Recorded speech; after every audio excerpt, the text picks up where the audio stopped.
This is what the heck is happening in Utah politics. I'm Brian Schott, the publisher and managing editor of Utah Political Watch. You'll find us online at UtahPolitics.news.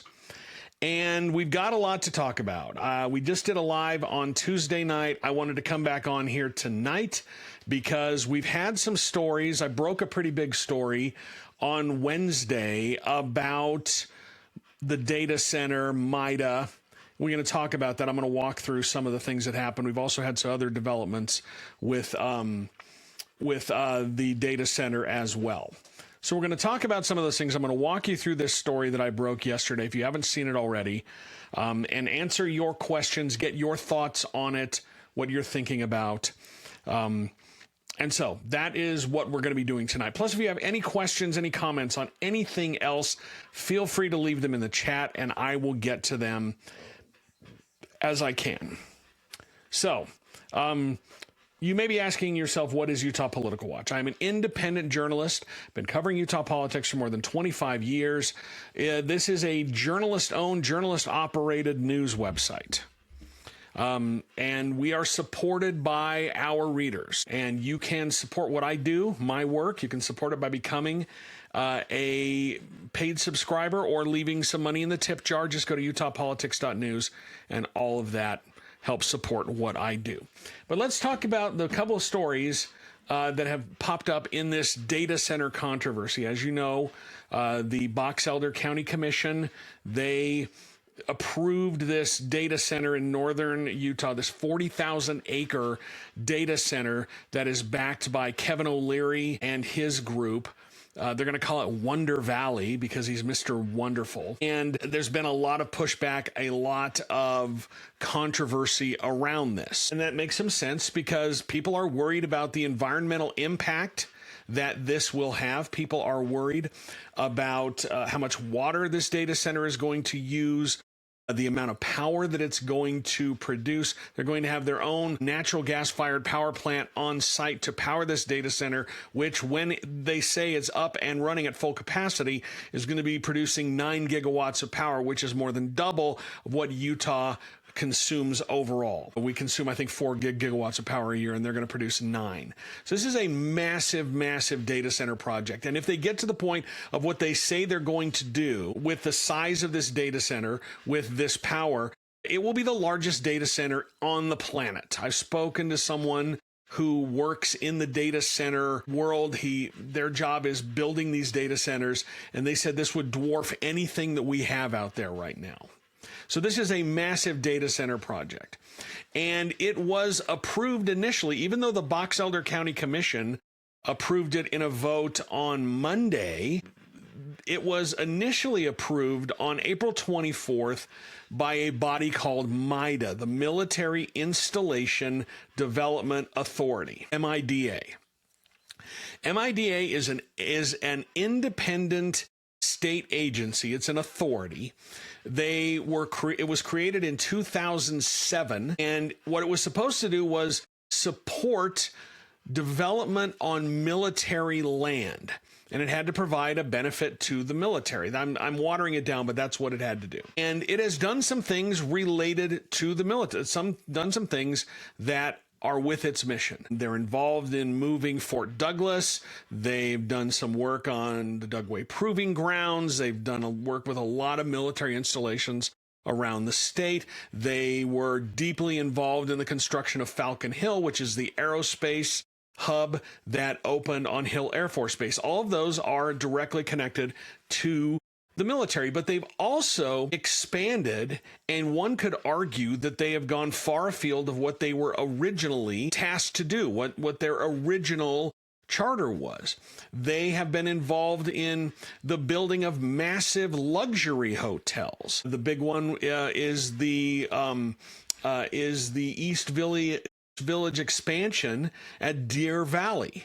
They helped build that. They've done some development along the Jordanelle Reservoir. And what MIDA does is they unlock bonding to help pay for infrastructure, to do financing, and they are basically an unelected board. There are 8 members, 7 voting members, and a non-voting member. The non-voting member is the executive director, but there are 7 voting members. And the chair of MIDA is Senate President Stuart Adams. He has served on this board since 2008 when he was originally in the House of Representatives. He was appointed by then Governor John Huntsman in 2008. And so that's the background on MIDA. And MIDA on April 24th, they voted to approve this Project Stratos, this giant data center in northern Utah. And the Box Elder County Commission, they had to vote if they wanted to be involved in have some oversight of the site. It's on some military land. It's on a portion of military land. The rest of it is on privately owned land. And I'm not sure if there's any publicly owned land, but I know a lot of it is on privately owned land and some military land. That is all to say that is MIDA's involvement in this. And Senate President Stuart Adams is the chair. He essentially runs it. So now let's get to this story that I published on Wednesday. You can read the full story at UtahPolitics.news. What happened was the approval, that MIDA vote to approve the data center, was made on April 24th.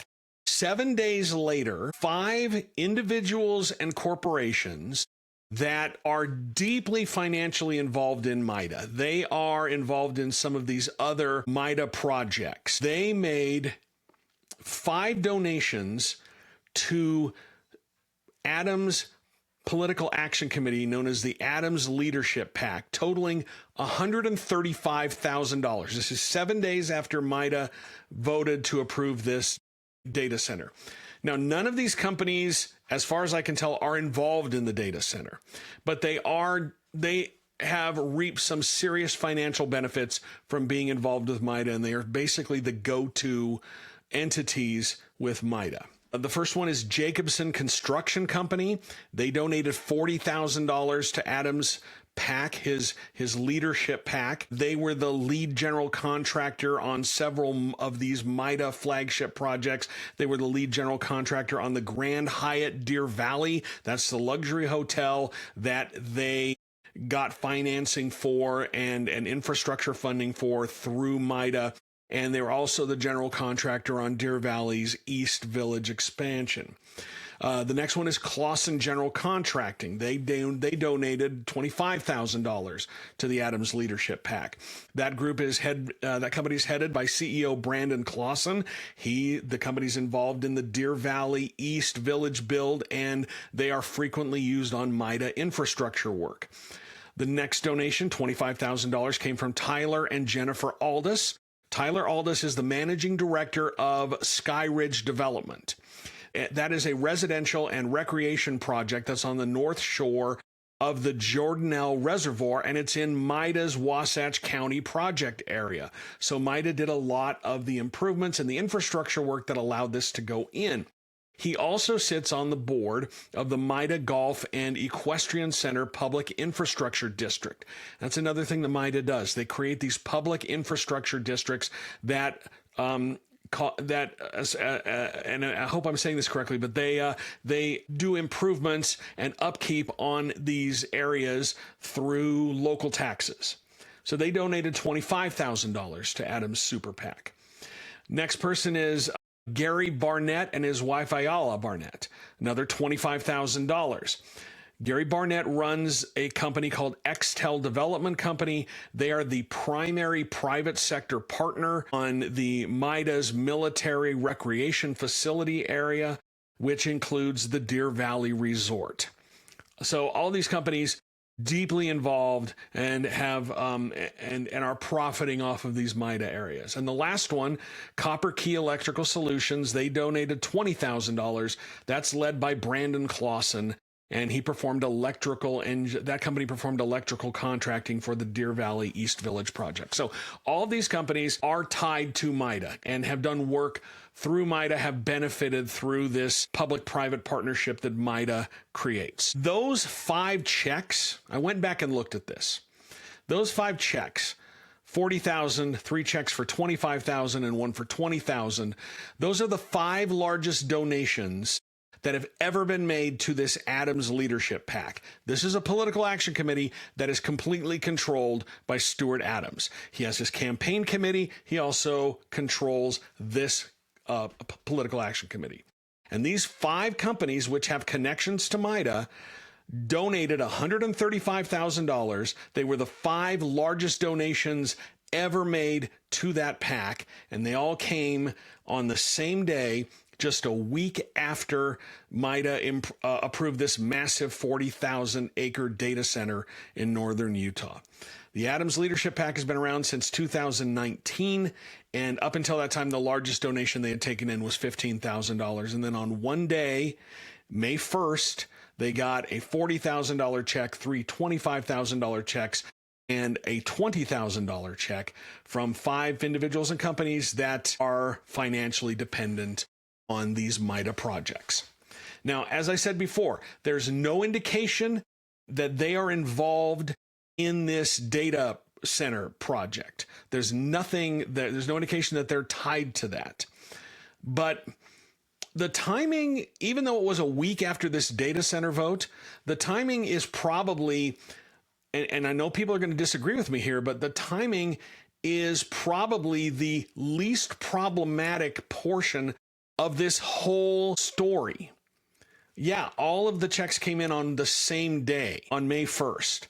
And if you look at the financial disclosures for the Leadership PAC, there were a number of other groups that donated on May 1st as well. So as far as I can tell, or at least my assumption is that Adams had a fundraiser for this PAC on that day. He would not respond to my questions, so we don't know. But it looks like there was a fundraiser. But even if he did have a fundraiser, these 5 checks for $135,000, the total haul for that day was about $160,000. So the vast majority came from these 5 donors. But the fact that they are deeply enmeshed with MIDA, the fact that they are the recipients of these MIDA dollars that they put into these infrastructure projects that they have directly benefited, and then they turn around and give the 5 largest checks in the history of Adams' PAC, his leadership PAC. They do the 5 largest checks, and they have business before MIDA. Well, that raises a lot of questions. Some people are saying is this illegal? Is it a bribe? I wouldn't call it a bribe. There's no evidence of a quid pro quo. It's not even illegal here in Utah. Utah has some of the loosest campaign finance rules in the entire country. Anybody or any corporation can donate as much as they want to any candidate. There's no limit. They can donate whatever they want. So this is not illegal. And there's no evidence of a quid pro quo. But it is worth pointing out that these 5 donors who just scratched the 5 biggest checks that Adams has ever put into this campaign account, they, have business before this really powerful state agency that Stuart Adams chairs. And there are legitimate questions with that. And he has not answered them. He did not answer the questions that I put to him. And I gave him plenty of chance to reply, and he didn't. So that's the story that I broke yesterday. And there's more to it we'll talk about. Just at the base level of this story, 5 individuals and companies scratched really big checks for Stuart Adams, and they have business before this powerful state agency that he's in charge of, that he essentially runs, that he has been on since 2008. I don't think that there's any term limits for this MIDA board. But if you look at the things that they've done, they have really expanded far beyond, one could argue, what was initially envisioned for the MIDA board. And one of the ways that they've gotten around this thing that has to be a benefit to the military, right?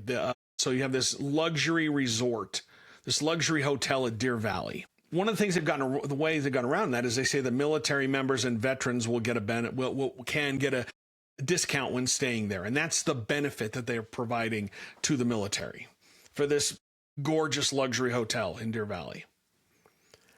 One could argue that is beyond the initial scope of this MIDA board.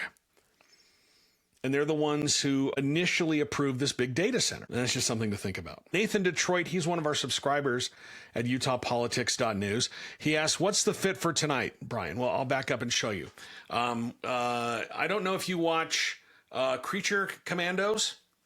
It's an animated series, the DC Comics animated series. James Gunn did it. And the character is G.I. Robot. And the entire thing he does is he wants to kill Nazis. That's why he was created. He was from World War II. He asks people, would you like to kill Nazis with G.I. Robot? And you know what? That's something I can get on board with. Not the killing of people, but, Nazis are not a good thing. And the message on my shirt reflects that. Rebecca Rodriguez on Facebook says, sweet, no bid contracts to follow. That's what she's thinking about for the data center. And I want to talk about that a little bit because there's been a lot of speculation going around that Spencer Cox's company, his family company, Centricom, which provides telephone and internet for a lot of rural Utah, is standing to benefit from that. And that's all speculation at this point. That is pure speculation because there are no contracts. There are no contracts right now. They've just approved the project. So, if you see anybody on social media claiming that Spencer Cox and his family stand to benefit from this data center if and when it's built, that is all just pure speculation and it's designed to make you mad. These people don't know what they're talking about because we haven't had any contracts yet. Anita Dalrymple on Facebook says, the important question is, how do we stop them? I don't know how you stop them because this is not illegal. Like I said, Utah's campaign finance laws are among the most lax in the country. You can take as much money, unlimited amounts of money from anybody. There's no limit on what they can give you. When you run for office in Congress, you're governed by the Federal Election Commission, and there are limits on what someone can donate. But not here in Utah. If you look at the disclosures for Governor Spencer Cox and his annual fundraiser, his fundraising gala, he routinely gets $50,000 checks for that. Like big, big checks. And those are people who are buying tables at the fundraiser, but that's $50,000 into his campaign account or his political account. So there's no limits on how much you can give to a candidate. So there's nothing illegal about what these companies did, giving to Adams' super PAC. Or not his super PAC, sorry, Adams' PAC. Nothing illegal there. But is it ethical? That's the question. And I'm going to talk about the second part of the story in a second, which raises even more ethical questions, at least for me, and it should for you. Anita Dalrymple says, Adams refused to answer questions related to his last episode. He usually refuses to answer questions related to any episode. The last episode she's referring to is the controversy that popped up last year about Adams' step-granddaughter was accused, was arrested, was charged. She was 18 at the time, having sex with a 13-year-old boy, which is rape in Utah. That's a child. A 13-year-old cannot consent to sex, so it is rape. His 18-year-old granddaughter had sex with a 13-year-old boy a couple of times, and she was charged with felonies because of it. After that happened, and this wasn't disclosed publicly, the fact that his granddaughter was arrested and charged with this wasn't disclosed publicly. But after that happened, Adams quietly helped engineer a change to Utah law. Utah law previously said if you are 17 or younger and have sex with a child, someone who's under the age of 14, which is the age of consent here in Utah, you can be charged as a minor even though it's rape. It's a lesser charge, and that's a third-degree felony, not a first-degree felony. And first-degree felonies require you to register with databases. But Adams' granddaughter was 18, so she was not eligible for that. She was being charged as an adult because legally she's an adult. Well, they changed the law to make it so that in some certain circumstances where an 18-year-old is charged with having sex with someone who is under the age of 14, a child under the age of 14, rape, if they are still in high school, then they can be charged as a minor and be charged with the lesser the lesser charge, the third-degree felony. And that's a circumstance that just so happened to fit his granddaughter. His granddaughter was still in high school when these incidents happened. Now, the law passed. It was not retroactive. It did not directly impact her case. But the prosecutor, the defense attorney, the judge, all of them said that this new law, this change to the law, was a major factor in the fact that his step-granddaughter was offered a plea deal in this case. He did not directly change the law to benefit her, but a change in the law that he engineered did end up benefiting her, and I think she pled guilty to some misdemeanors, actually. It might have been a lesser felony, but it wasn't rape, and it wasn't sodomy, which are the things that she was charged with. It was rape and rape of a child. There were 2 first-degree felony counts of rape of a child and 2 first-degree felony counts of forcible sodomy. And she ended up getting a plea deal for a lesser charge, and she didn't have to register with a database for sex offenders. And he really didn't want to answer questions about that last one as well. And if you remember, when I was reporting on this, I got a hold of the letter that he and his wife wrote to the court in support of their granddaughter. And they said this whole incident was because his granddaughter just wanted this young boy, who was 13 at the time, to feel included, because they were all hanging out in part of a friend group, and they became friendly, and then it led to her having sex with him twice. And she just did it because, initially the friendship started because she wanted him to feel included, which was a really weird thing to say. But that's the last incident that they were referring to.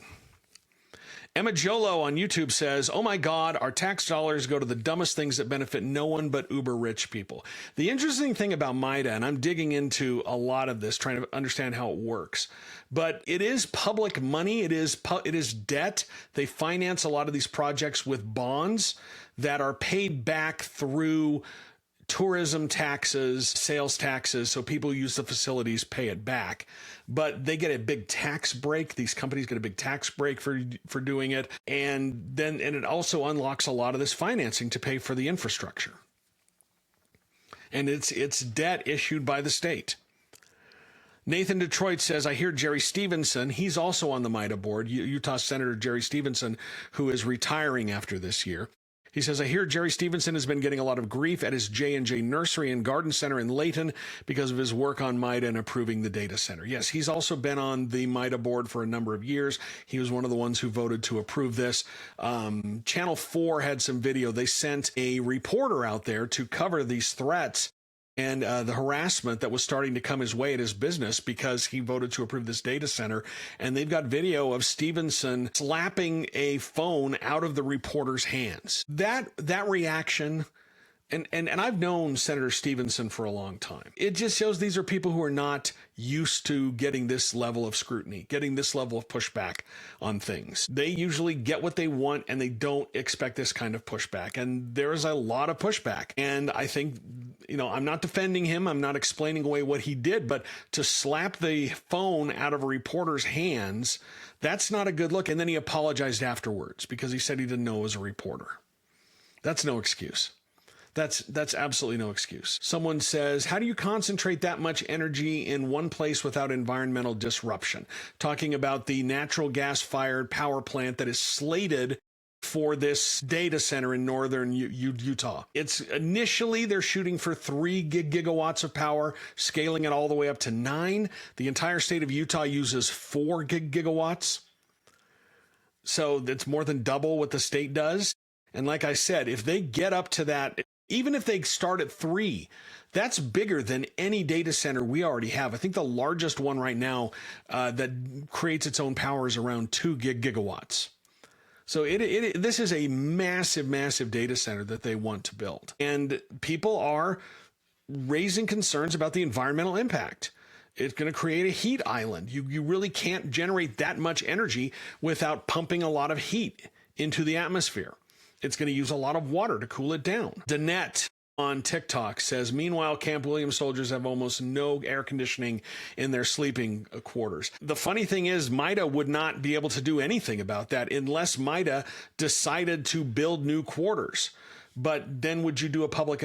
It's really hard to understand, but I get the contrast. I really do. And I get your point, because on one hand, the state is helping build these luxury hotels, these luxury developments in Park City around the Jordanelle Reservoir that military people can get a discount for, and that's how they connect it to the military. Meanwhile, military officers at Camp Williams don't have any air conditioning.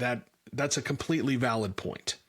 And I feel what you're saying. My youngest brother spent his entire career in the military. He was in the Green Beret for a number of years. He just retired completely from the military. He was also working for the Department of Defense for a while after being a contractor for a number of years. But he spent a lot of time in Afghanistan. I'll actually have to pull up a picture because he was shot by Al-Qaeda in Afghanistan. And I'll have to dig this out somewhere, but there's a picture of him in Soldier of Fortune magazine right after he got shot. They had a reporter embedded. And if you don't remember what Soldier of Fortune magazine is, it was something in the 80s and 90s, and it glorified the military. And he grew up reading that. He loved Soldier of Fortune magazine, so he always saw it as a source of pride that there's a picture of him right after he got shot in Afghanistan in Soldier of Fortune magazine. I'll have to dig that up. I'll share it on a future live stream for y'all. Sauce on TikTok says that was nuts with the guy hitting his phone. It was not a good look for Senator Steve Stevenson. Ryan Hi-Fi on TikTok says, funny how the Utah GOP is trying to blame the dissent on paid protesters. Yeah, it really is, but that's their go-to when they're getting this much pushback. And I don't know if we're talking about Kevin O'Leary, Mr. Wonderful, who is behind this data center project, blamed the thousands of people who showed up to protest the data center. He said that they were paid protesters who were bussed in from out of state. Spoiler alert, they probably weren't. And as I pointed out on the Tuesday live stream, really the only time that we've seen that sort of thing happen in such a large scale was January 6th, when Turning Point USA and Charlie Kirk literally bussed in people to Washington, D.C. to protest one of their Stop the Steal things on January 6th. And a lot of those people ended up attacking the U.S. Capitol. So that's the actual history of this sort of thing happening. It doesn't happen. The only documented evidence we have of it happening was January 6, 2021, and it was Turning Point USA and Charlie Kirk. And they backed away from that real quick after, everything went down. They tried to cover up their involvement in that real quick. Gabriel on YouTube says, I'm left to wonder, given all these issues coming up around Adams, to what degree his primary opponents are celebrating the new campaign fodder. We talked about this a little bit on Tuesday night. I don't know what impact this is going to play, but it's not going to be none. Because, as I pointed out many times, this is the very first time that Stuart Adams has ever had a primary election in his entire career.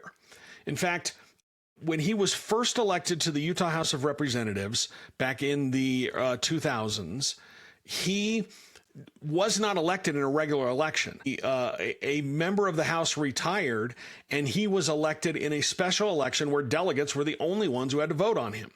So they put him into the House of Representatives. He stood for re-election once and then decided he wasn't going to run for re-election again. He stepped down and then was appointed the head of the Utah Transportation Commission. And there's a lot of, investigation that needs to be done there.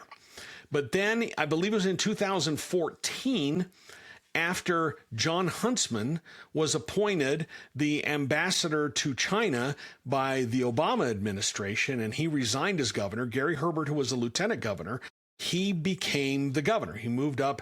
He was elevated to the status of governor, and he needed a lieutenant governor. And he tapped then Utah State Senator Greg Bell. And so Greg Bell became the lieutenant governor, which opened up a seat in the legislature, and Stuart Adams just happened to be elected by the delegates to fill that seat, and he has been in the legislature ever since. He's never had a primary. He was forced into his very first primary this year because at least one of his opponents got signatures to appear on the ballot. He also got signatures. But then at the Republican state convention, because Senate District 7 is a multi-county seat, it covers more than one county. That's why the vote was at the state convention. Adams did win the delegate vote, but he only got 55%. And that allowed Braden Hess to get into the race as well. So it's a three-way primary. Let us talk about the second part of this story. So as we left it, on June 1st, Adams got the 5 biggest checks ever donated to his leadership PAC, the Adams Leadership PAC. He got 5 checks totaling $135,000 from 5 individuals and companies who have business before MIDA, who have gotten contracts with MIDA, who have done work for MIDA, who have profited from MIDA. And they donated these 5 checks, which just happened to be the 5 largest donations ever to his PAC, to his leadership PAC. Earlier this year in January, when it became clear that Adams was likely going to face a primary, his PAC, his Adams Leadership PAC, he transferred $45,000 from his leadership PAC into his campaign committee, into his campaign account. That just happens to be the largest amount of money his leadership PAC has ever given to any single campaign. And I went back and looked. The most he had ever given to another candidate in any cycle, I believe, was the 2024 cycle when he gave $20,000, $10,000 donations transferred from his PAC to a Republican Senate candidate, Wayne Harper. Up until then, the $20,000 to Wayne Harper was the most amount of money they had ever given to a candidate. Then all of a sudden in January, he gives $45,000 or transfers $45,000 from his PAC to his campaign. It had almost $180,000 in the bank coming into the year. So the $45,000 wasn't a financial strain. But these $135,000 donations he got from these companies almost doubled the cash on hand that was in his PAC. I asked him, do you plan on donating any more money, or do you plan on transferring any more money from your PAC to your campaign during the primary? Because he's got a very competitive primary. Stephanie Hollis, the former general counsel for Weber State, one of the candidates, and Braden Hess is the other one. It's a 3-way Republican primary. And that's a legitimate question because he did it before. He took $45,000 from the PAC in January when it was clear that he was probably going to be facing a primary, and he transferred it over to his campaign account, which, as I said before, was the largest ever donation to a candidate from the PAC. It just happened to be himself. So I said, are you planning on moving more money over, especially after you get this $135,000 from these 5 companies, these 5 individuals and companies that have business before the board that you chair? Didn't answer. No answer at all. Radio silence. But if he does do that, then you can argue that these people, these companies that have business with MIDA, that are profiting from MIDA, who just gave a bunch of money to his PAC, if he takes money from his PAC and transferred it to his campaign again to support his primary election campaign, you can argue that these MIDA-connected donors are effectively, in some part, underwriting his political survival. You can't look at it any other way. That's a legitimate thing to say if he does transfer money from that PAC to his campaign. There's nothing in Utah law that says he can't do that. That's totally legal. There's nothing in Utah law that says these companies can't give money to him through his PAC. But it is curious that these are the 5 largest donations ever that just happen to be in the same year that he's facing a very tough reelection bid, his toughest reelection bid ever. And he transfers the most money from that PAC to a candidate ever. It just happens to be himself. All of that raises legitimate questions. I even asked him if he thinks, I said, do you think that this sort of relationship, this sort of mechanism, this sort of thing should be illegal? He didn't answer. He did not answer these questions. I think that voters deserve an answer to these questions, but he doesn't think that he needs to answer it. And I think it's because he doesn't have a good answer. It's really hard to spin this. That's the story that I broke yesterday on UtahPolitics.news. If you read it, if you haven't read it, go over to my new website, UtahPolitics.news. You can read it there. It's free. If you have read it, if you appreciate my work, take a minute and become a subscriber. Sign up for my newsletter. That's free. A bunch of people have signed up for my newsletter after I broke this story. A good portion of them decided to become subscribers to financially support what I do, because this just didn't happen in a vacuum. It took a while to track down the connections between these donors and MIDA. The first thing I noticed is that it looked really weird to me. I mean, it was really strange that these large donations came in, and then you have to spend time going through old campaign finance reports to see what are the largest donations ever, and if they are the largest donations, then you have to go through and look to see all the money that he's given to other candidates. It was a lot of work to pull this off, but I did it because I think the public deserves to know. This is my sales pitch to you. If you appreciate that work, if you appreciate what I do, just go over to my website, UtahPolitics.news. You can become a subscriber there. It's $5 a month. It's like 17 cents a day. And if you don't want a subscription, think about throwing some money in the tip jar. All of it helps support my work as an independent journalist. Spencer Wins on YouTube says, the silence is deafening. Yes, the silence from President Stuart Adams is absolutely deafening. He doesn't answer these questions. And this is the first time that Stuart Adams has had problems with, ethical conundrums. Do you remember back in the 2022 World Cup when he and his grandkids just happened to show up in Qatar for the World Cup, for the game between the United States and England? That was paid for by the Qatari government. They paid for his trip over there. Again, that's not illegal. But state law also didn't require him to disclose it.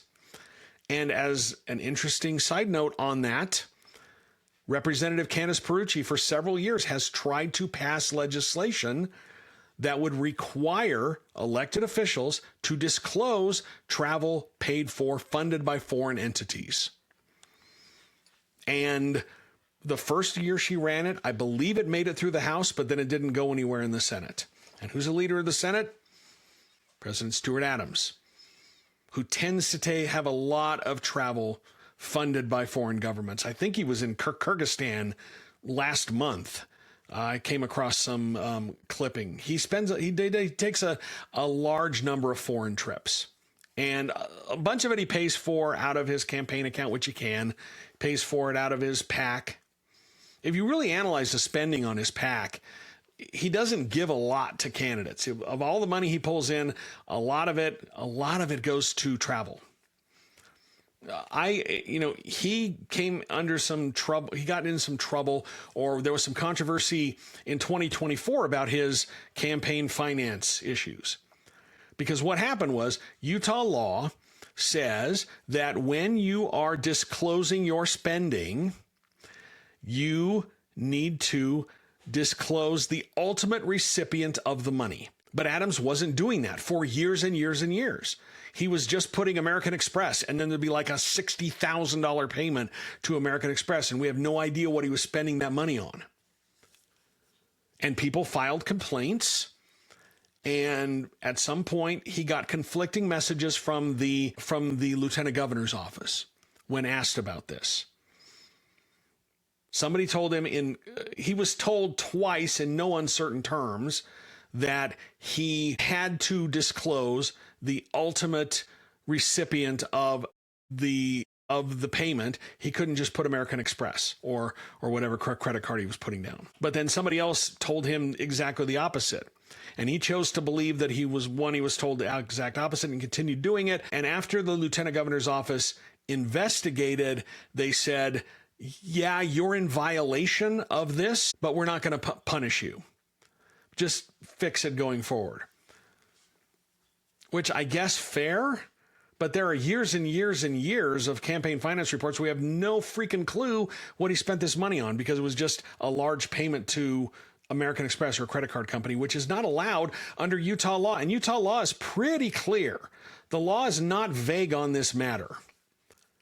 In fact, he voted on the law. He was in the legislature when they passed that law. But the law is pretty clear. He wasn't following it.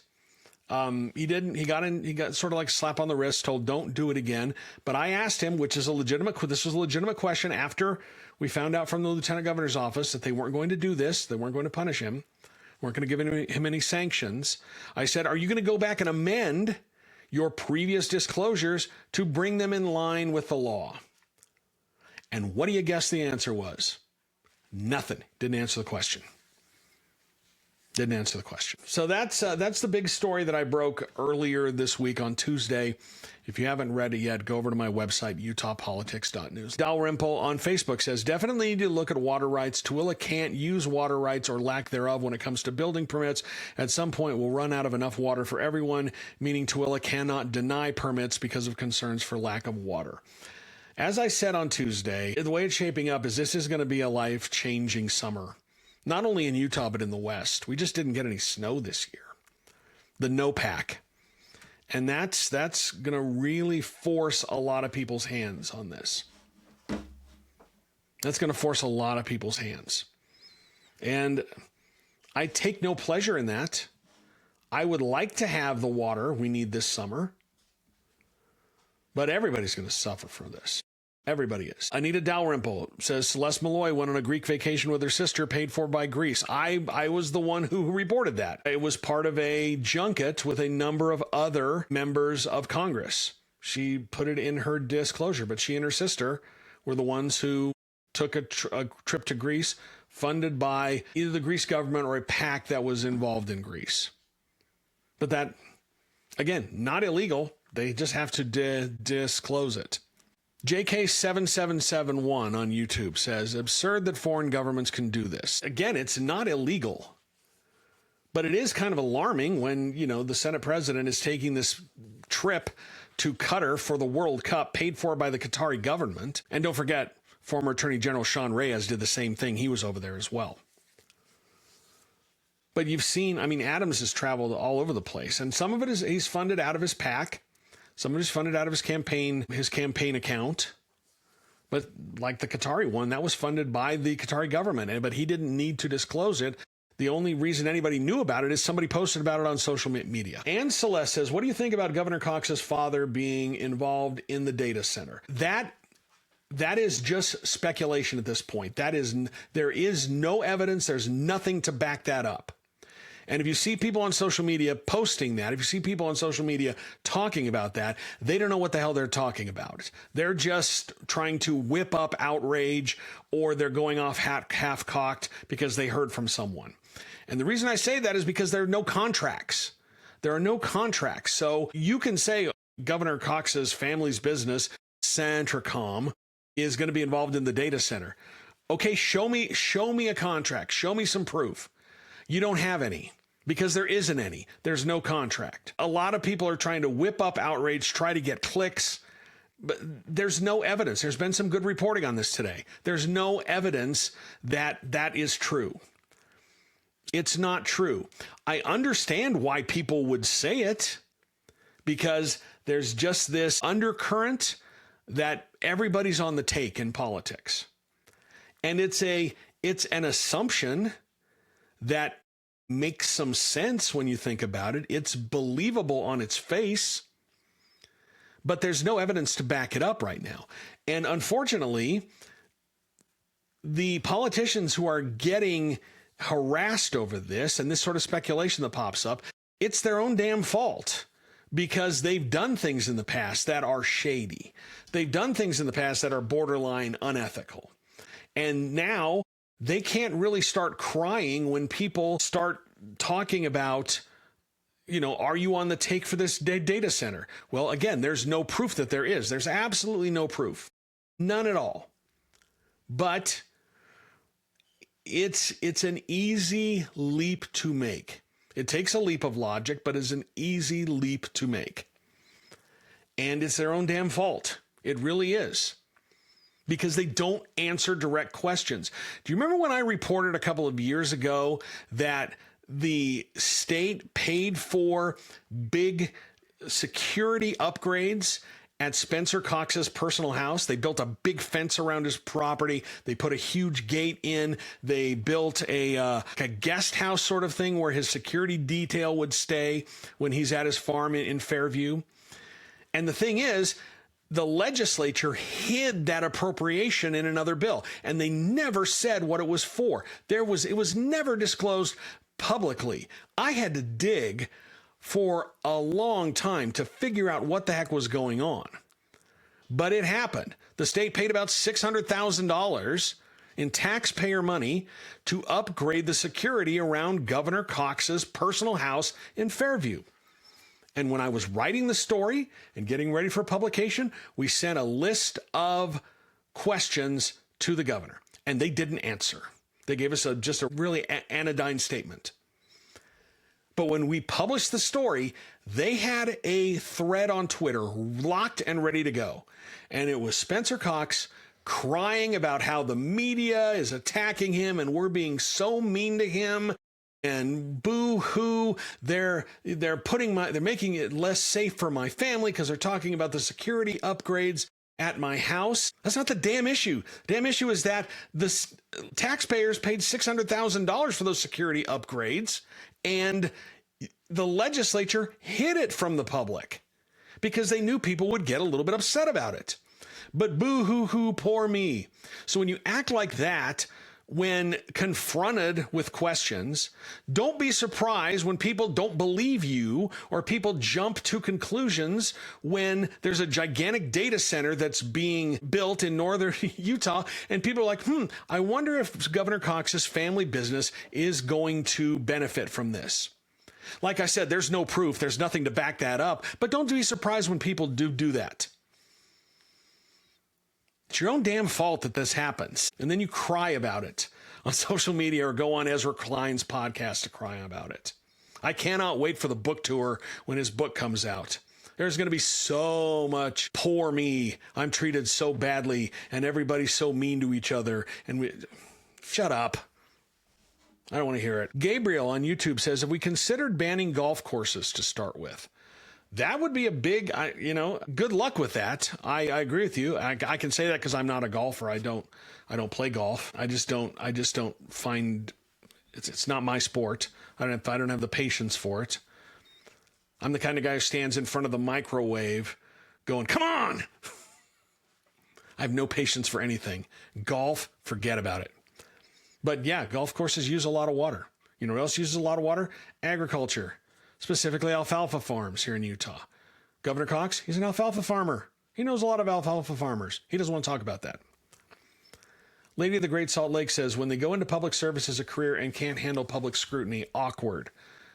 I saw a really interesting social media post that said, politicians are not celebrities. They've forgotten their place. That one really stuck with me. Miss Ruth says, I thought Cox was going to see an inheritance of something like $6 billion. Is that true? I don't know. I can't comment on that. I do know, and I've written this story in the past.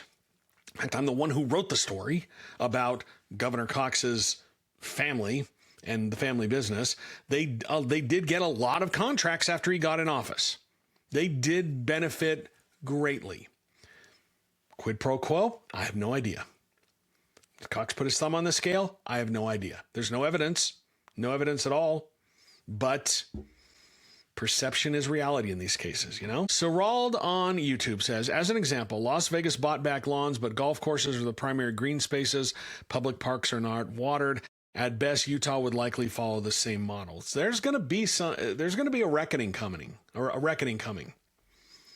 There will be a reckoning around water.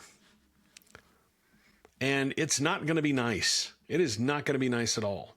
There's going to be a reckoning about a lot of things. A very good friend of mine who works for the BBC or has worked for the BBC for years, his name is Michael Goldfarb. And he's got a great podcast. I'm going to put out a shout out for this.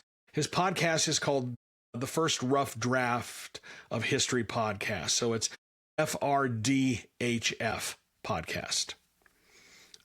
Or the FRDH podcast, First Rough Draft of History. And It's a really great podcast. I've been a guest on it before. But he emailed me at the beginning of this year, and he said that 2026 feels like a lot of things are going to come to a head this year for good, for better, or for worse. And I believe that. I really do. A lot of things are going to come to head this year.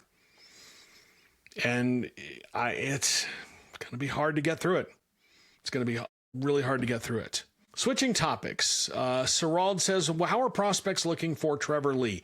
I don't really have a lot of boots on the ground up there. I do need to go up and spend some time in the district. I did talk about this on Tuesday night. I have noticed that Trevor Lee has been doing a lot of damage control around his work with SB 153, which is the bill that's going to make everybody's voter information public. He was the floor sponsor. Senator John Johnson was the main sponsor of that. And I can tell he's getting a lot of pushback because he is spending a lot of time on right-wing podcasts and speaking to right-wing groups about this bill and trying to explain it. And that just tells me that he's getting a lot of pushback. People are still angry about that.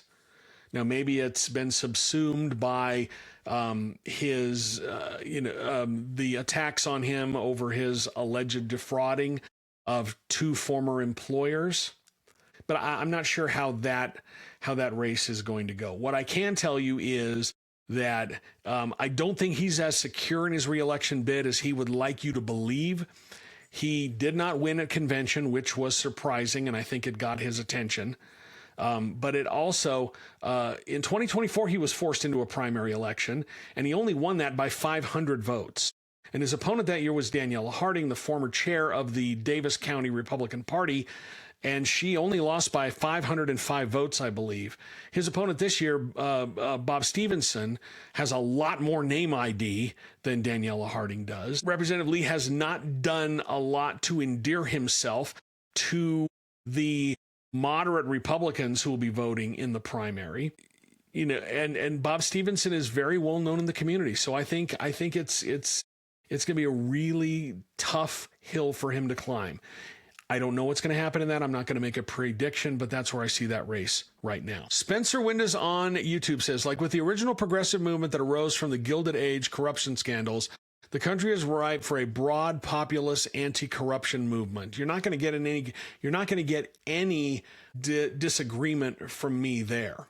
The problem is we're still so polarized. The biggest motivator in American politics right now is something called negative partisanship. People don't vote for something; they vote against the other political party. People do not vote for something; they vote against a candidate. That's the biggest motivator in politics. That's what moves the needle the most, is negative partisanship. And as long as that negative partisanship exists, it's going to be really hard to build a coalition out of it. I'm not saying it can't happen, but I think things are going to have to get a lot worse before that does happen. And unfortunately, I think things are probably going to get a lot worse. Spencer says the data center issue really seems to be hitting in a new way politically. It's got all kinds of people who aren't the usual suspects, environmentalists, up in arms. I agree with you. I think that a lot of people who are involved in this were not expecting the kind of pushback that they are getting from the public. They're not used to that. They were not expecting it. Unfortunately, Americans have a very, very short attention span, and it's pretty easy to move on to the next outrage. I don't know what this. I don't know how. This is going to have legs. It is, but how long those legs last? I mean, there will be people who will still be involved in protesting it and pointing out the problems. But do we move on to the next outrage? Is this the kind of thing that's going to be driving people in November? It's a long time between now and the November election. It's a long time, and things can change. Right now, I would say if we were just in this moment alone, I would agree with you. You just have to take a long view of this. Other things are going to come up. They're going to outrage people too, and attention is going to get split. And I'm not saying that's a good thing. I actually don't like that, because this is the kind of issue that does deserve extended attention. Sarald says, I never hear you mention it, but does Utah Political Watch by chance have merch? I've been thinking about that. I might do something. I can tell you this. If, And we're in this window where I'm hoping to hear from the 10th Circuit Court any day. If my lawsuit against the legislature goes my way, I'm definitely going to come up with some merch. I am. I have to do that.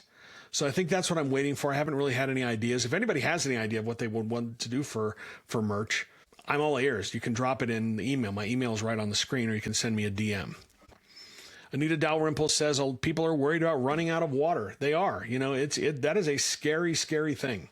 Water is everything. I didn't expect Mad Max to become a documentary, just like I didn't expect Idiocracy to become a documentary. Athena Kitty says, can we move to stop voting partisan and start voting for Utah? That would require people to get rid of some negative partisanship. And you still have to remember that Utah is still a majority Republican state. You know, just over 50% of registered voters are Republicans. And so, you know, that's where you got to start. Republicans. And the other problem is the Democratic brand is so bad here in the state. It really is. The Democratic brand is just not great. Voters in Utah are not selling what Democrats are not buying what Democrats are selling, unfortunately, for the political atmosphere. I don't say that because I'm a Democrat. I don't say that. I have said in the past that I would like to see the Democratic Party here in Utah do better in elections. And the only reason I do that is because it would make my job more interesting. It would make my job more interesting. But the Republicans have a supermajority in both the House and the Senate. Democrats don't pass anything unless the Republicans want them to pass it. So it's purely selfish reasons that I would like to see the Democrats do better in elections here in Utah. Unfortunately, people aren't buying it. It's Mar High on TikTok says there's a lot of us that are registered as Republican because it's the only way to make a difference. I will amend that. I will correct you. There are some of you who are registered as Republican because it's the only way to make a difference. But as I've said many times before, there's absolutely no data to back up this assertion that a whole bunch of Republicans are just Democrats in disguise. There's no data to back that up. The people who changed their voter affiliation to Republican are independents who want to be able to vote in the Republican primary. That's what the data tells us, and people have done studies on this. You know, Utah used to be a Democratic stronghold. It really did. But the Equal Rights Amendment, Roe v. Wade, those are things that flipped it in the other direction. So to recap, again, we've been talking about this story that I broke yesterday about Senate President Stuart Adams receiving 5 donations from 5 individuals and companies that have business before MIDA, the board that he chairs, and they just happen to give him the 5 largest donations in his PAC's history, totaling $135,000, just a week after the MIDA board voted to approve this data center. You can read the whole story at UtahPolitics.news. And I want to stress to everyone, this is just the start of this story. You can go to my website and read that story. There's more coming. I spent all day today doing research, trying to understand some things so that I can report them accurately. And there are some very alarming and hair-raising things that need to be reported about this. And I'm going to spend that time and bring it to you because you deserve to know that. You deserve to know what your government is doing. And this is your government. It is an unelected board with tremendous power, but it is the government. They're mostly unaccountable because they're all appointed. The only person who could face any accountability right now is Stuart Adams because he's facing a primary. And whoever wins that primary has to be considered the favorite to become to win the election in November. So, Lady of the Great Salt Lake says, well, repeated scandals with Adams hold the public attention through November. Adams has a few now. Yes, we've gone over a number of his scandals. I did report, even when he was, I think, first in the legislature, there was going to be a billboard that was going to be put up near his parents' house in Layton, and Adams made a few calls and got it stopped. He has no compunction using his public office to benefit himself or his family members. There's no compunction at all. He has got a history of doing that. All the way back in the 2000s, there was a billboard that was going to go up near his parents' house, and they didn't find out about it until they were literally digging the hole to put the billboard in, and he made a few calls and got it stopped. Okay, well, I think that's going to do it for this evening. This live stream, I appreciate everybody's attention. I just wanted to come on here and talk about this story. It's been getting a lot of attention online, and I really appreciate that. I've got a big pop, a lot of traffic to the website, which is fantastic because I always feel good when people read my stuff. I really wish President Adams would have answered my questions. And if he does answer the questions, I will update the story. I always do. I don't expect he will.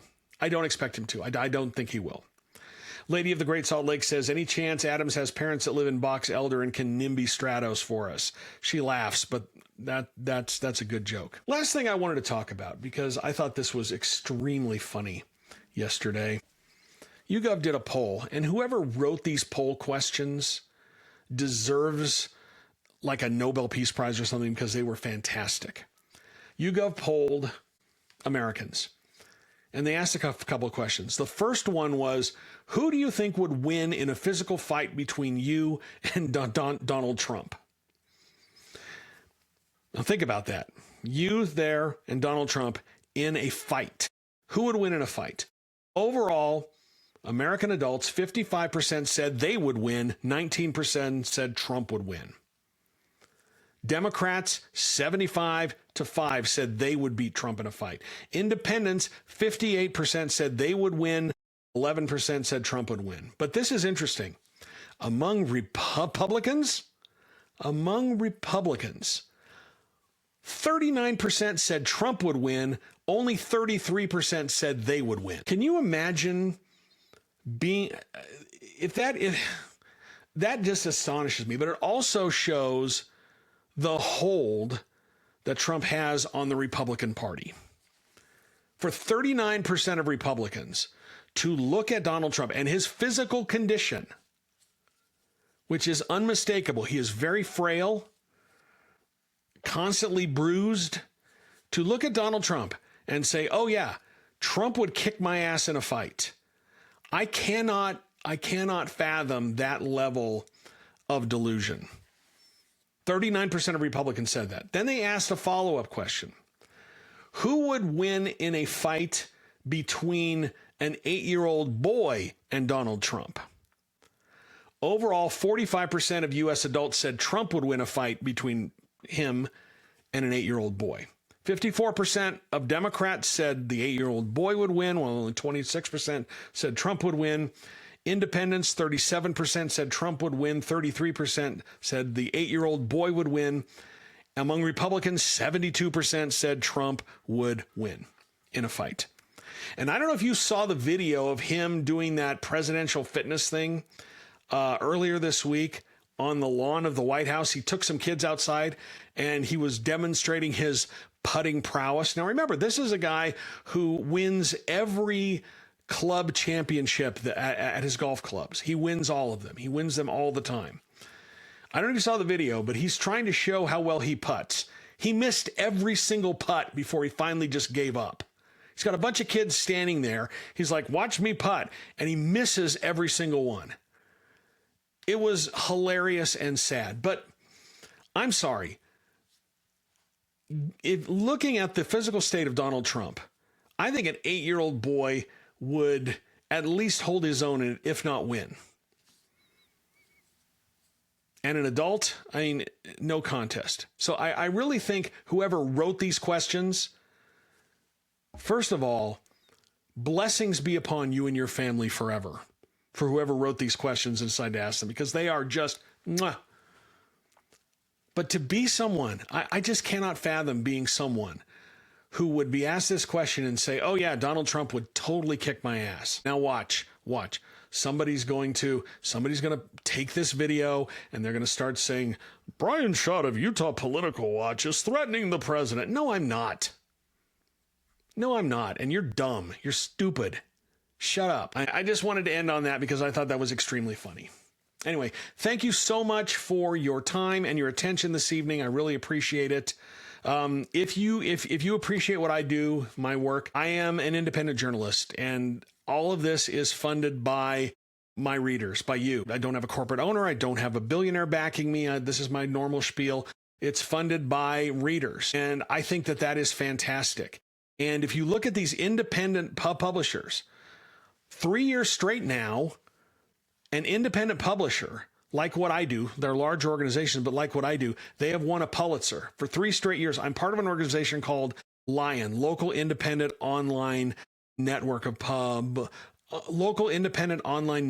Publishers, Lion Publishers. It's an organization that I and Utah Political Watch are part of. And for 3 straight years, one of our members has won a Pulitzer. So independent journalists do good work. And most of them are funded by either a nonprofit or they're funded by their readers. And that's the business model that I have. And so I depend on you. And if you want to support my work, I'm just asking you, take a minute, go over to my website. It's UtahPolitics.news. You can sign up for my newsletter there. It's free.